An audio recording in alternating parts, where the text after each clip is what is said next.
Appreciate you all being here today. It's certainly an exciting facet for somebody who actually was in college when they started in the legislature to have a focus be on this area that so impacts youth in the state.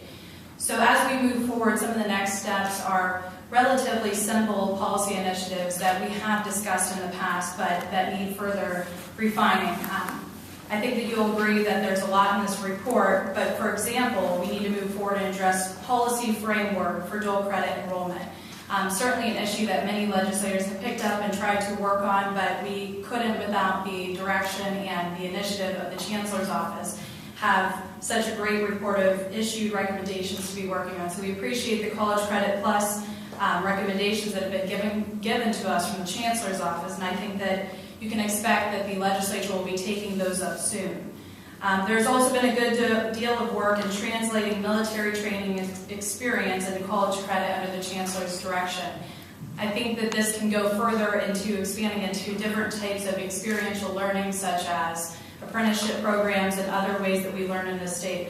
So we appreciate as well what the Chancellor has done there and the Chairman's allotment of time for us to hear more in depth and thoroughly on these issues. Ohio has instituted performance-based funding for public colleges and universities. We need to build on that foundation and assess the potential for refinements to the current system.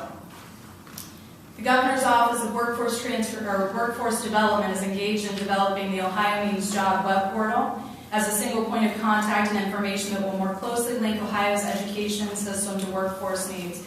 Always a moving target for the General Assembly, but something that we identified as we went through the process and heard from students. You know, we may be studying, but we need to land in that job in the workforce upon completion.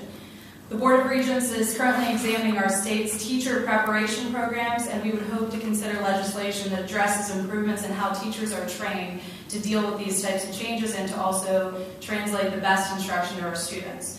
So just on the basic next steps of building on existing policy initiatives, the dual enrollment program, going more off of what College Credit Plus has already provided, improving our experiential learning and how we assess accreditation for that, refining performance-based funding, workforce and information alignment, and then reforms to teacher preparation programs. Next steps and other recommendations in this report will break new ground.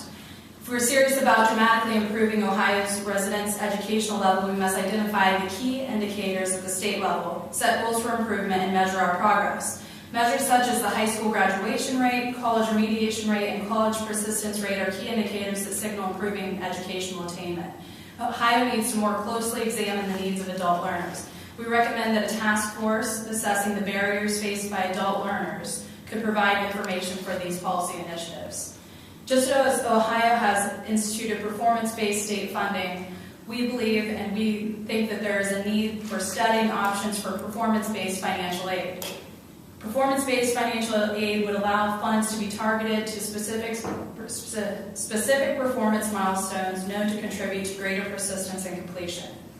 This report also recommends study of reforms such as developmental course reform and targeted academic advising that lead to increased rates of degree and program completion. Another idea brought forward by a committee member would consider incentives such as tax credits and deductions related to 529 plans and credentials with economic value. So the more we can do to incentivize students to save in the state, the better off they will be as far as having a debt load upon completion of graduation. The chairman and I have had several discussions with not only committee members, but also folks that were willing to spend their time and energy contributing to improving the state's state of higher education. And one of the things that we found might be most valuable is actually starting a Mentorship Ohio program and having professionals from the business atmosphere who are coming into the education system and partnering with our advisors and the folks that are in the school every day but may not have the per advisor per student ratio that is the appropriate amount to actually get the work done of helping students assess where they want to be and how to get there.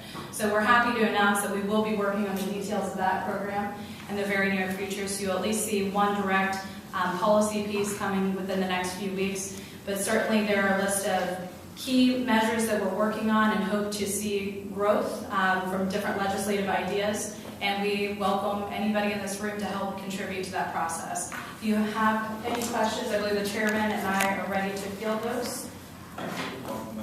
You guys can answer all the questions you want. Well, first,